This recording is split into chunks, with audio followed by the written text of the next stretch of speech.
Somewhere between your front door and the checkout lane, half your grocery money disappears. Not on food, on habits. The store has a system, and the system is built for people who walk in without one. My grandmother fed a family of 8 on a farmhand's wages, and she never once used a coupon app or drove to 4 different stores chasing deals. She had habits. 10 of them, near as I can count, and I use every one of them still. Today I'm going to walk you through all 10. And I'll tell you right now, number 1 is the habit that cut my bill more than the other 9 put together, and almost nobody does it anymore. Let's go. Number 10, plan your supper backward. Most people plan meals like this. Pick a recipe, write the list, go buy whatever the recipe says at whatever price it happens to be that week. That's backward. That's cooking like the store works for you. It doesn't. The old way, you open the store flyer first, you see what's actually cheap this week, and that's times what's for supper. Pork shoulders marked way down? You're eating pork this week, and you'll figure out how. Cabbage is 29 cents a pound? Hello, cabbage. Here's why this works. Stores mark a few things down below what they paid just to get you in the door. They call them loss leaders. They lose money on those items on purpose, betting you'll make it up on everything else in your cart. When you plan backward from the flyer, you take the loss and skip the bet. You are eating the store's advertising budget for dinner. Number 9. Same store, 2 prices. Walk down the spice aisle and look at a little jar of cinnamon. $5 for a couple ounces. Now walk to the international aisle. Most stores have 1, and there's the same cinnamon in a bag, 3 times as much for $1.50. Same building, same cash register. Cumin, paprika, dried peppers, rice, dried beans. The international aisle sells them like food. The regular aisle sells them like jewelry. Same trick with rice. The little box with the butterfly on it costs 3 times what the big plain bag 2 aisles over costs, and the bag is just rice. The box is rice plus a commercial you saw once. Learn where the second price lives in your store. It's there. They just don't put it at eye level. By the way, habits like these, I've got a whole book of them. Every method I use to run this house for less, all written down in one place. It's on my website. Links right below the video. Go grab it. I won't bring it up again. Number 8. Buy the whole thing and do the store's job yourself. Every cut, every shred, every slice the store does for you, you pay wages on. A whole chicken costs a fraction per pound of what the same chicken costs cut into parts. It takes 10 minutes and 1 decent knife to break one down, and you keep the back and the bones. Hold that thought. That's number 5. Block cheese instead of shredded. The shredded bag costs more per pound, and they dust it with a powder to keep it from clumping. That powder does your sauce no favors. Whole carrots instead of those little pre-peeled nubs, which are just big carrots whittled down and sold back to you at double. Oats in the big canister instead of the little flavored packets, which are mostly sugar with an oat problem. None of this is hard.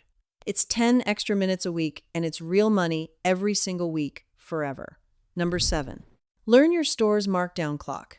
Every grocery store marks down meat, bread, and dairy that's coming up on its date. 50% off, sometimes more, and the food is perfectly fine. You're just going to cook it tonight or freeze it today. But here's the thing nobody tells you. It happens on a schedule, a particular time, a particular day, usually early morning, and it's different at every store. You find out by asking. Walk up to the person at the meat counter and say, "What time do you usually do markdowns?" That's it. They'll tell you. They're not hiding it. Nobody asks. My grandmother knew her butcher's name, his kids' names, and exactly what hour the good deals hit the case. That wasn't small talk. That was strategy, wearing a friendly face. Show up when the stickers go on, buy heavy, and put your freezer to work. That freezer, by the way, might be the most underused money-saving machine in your house. Most people keep ice cream and regrets in it. It should be full of half-price meat. Number 6. Meat is a flavor, not a centerpiece. Somewhere along the way, we all decided every plate needs a big slab of meat in the middle with some sad vegetables watching from the side. Your great-grandmother would have laughed at that. Meat was the most expensive thing in her kitchen, so she stretched it. A pound of ground beef didn't feed 4 people once it flavored a pot that fed 6 people twice. Beans, lentils, rice, potatoes, cabbage. That's what fills people up. The meat is there for taste and richness. A little bacon makes a whole pot of beans taste like Sunday. One chicken, shredded into a pot pie or a big soup, goes further than 4 chicken breasts ever will, and honestly, it eats better too. I'm not telling you to give up meat. I'm telling you to demote it. Move it from the middle of the plate to a supporting role 3 or 4 nights a week and watch what happens to your bill. It's the single biggest line item in most carts. Shrink the line item. Number 5. Every meal has a second meal hiding inside it. Most people throw it away. That chicken carcass from number 8, that's not trash. That's soup. Cover it with water, toss in the floppy celery and the onion ends you've been saving in a bag in the freezer, simmer it while you do something else, and you've got broth that makes the box stuff taste like salty water, which mostly it is. They sell broth for $3-4 a quart. You just made it from garbage. Bacon grease goes in a jar by the stove, not down the drain. It's free cooking fat that tastes like bacon. Fry your eggs in it, cook your greens in it. The heel of the bread and the stale ends become breadcrumbs or go into a breakfast casserole. Bones, rinds, ends, scraps a household used to run on its own leftovers the way a fire runs on its own coals. Start one freezer bag for vegetable scraps this week. When it's full, make broth. That's the whole habit. It costs nothing and it never stops paying. All right, we're halfway.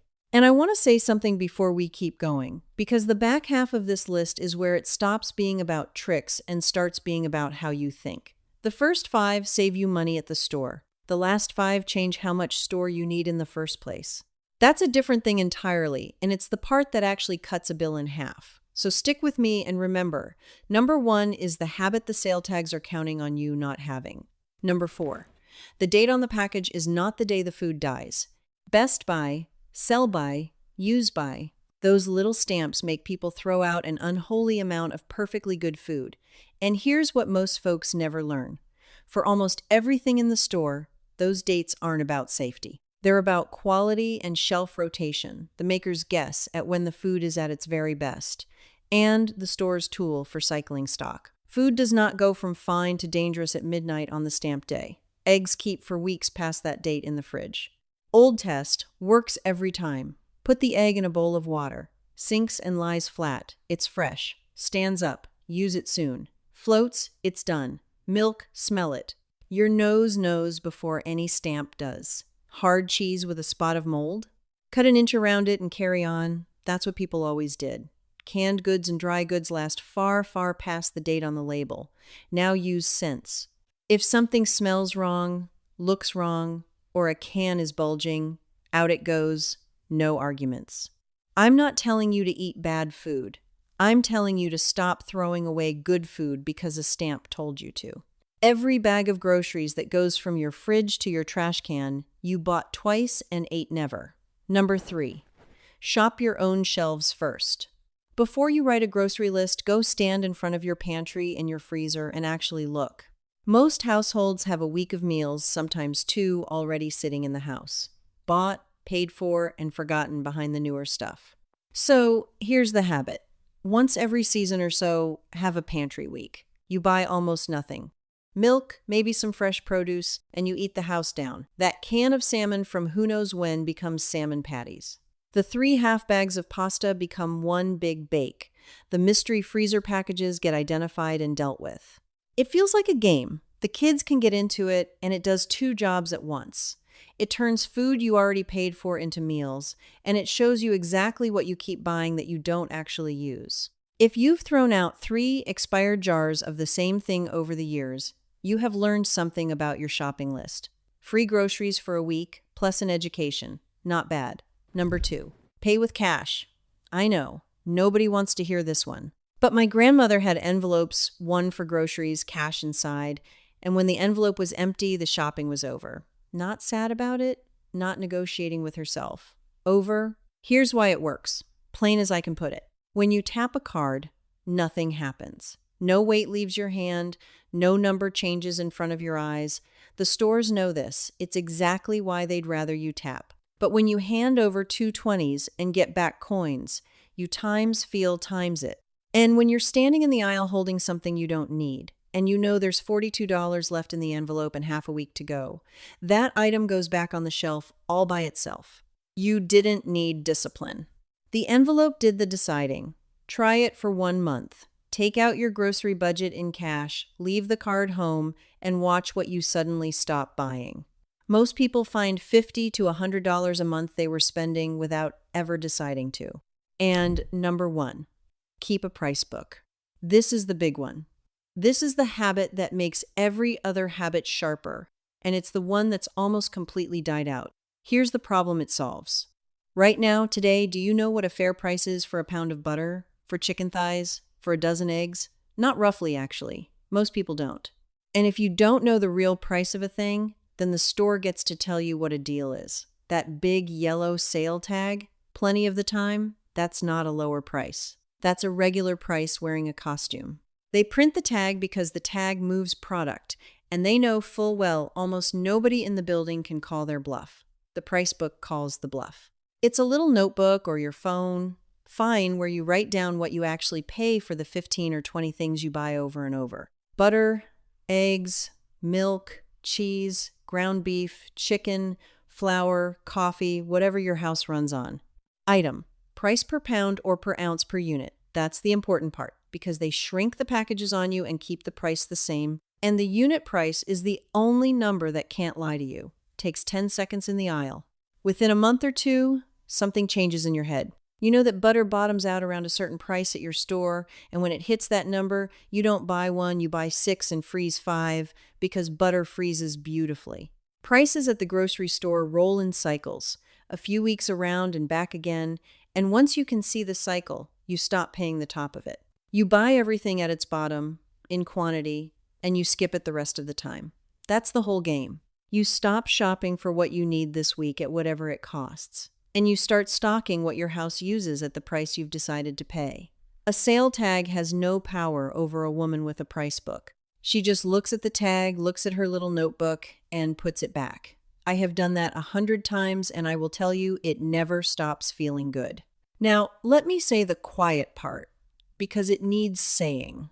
None of this is secret. So why did your grandmother know all 10 of these, and you had to hear them from me? Because every one of these habits takes money out of somebody's register. The store makes its margin on the shopper who comes in without a plan, doesn't know a real price from a printed one, pays wages on every shred and slice, taps a card, and throws out a fifth of what she buys, then comes back and buys it again. That shopper is the business model. The end caps, the eye-level shelves, the yellow tags, the dates that scare good food into the trash. None of it is an accident, and none of it is a conspiracy either.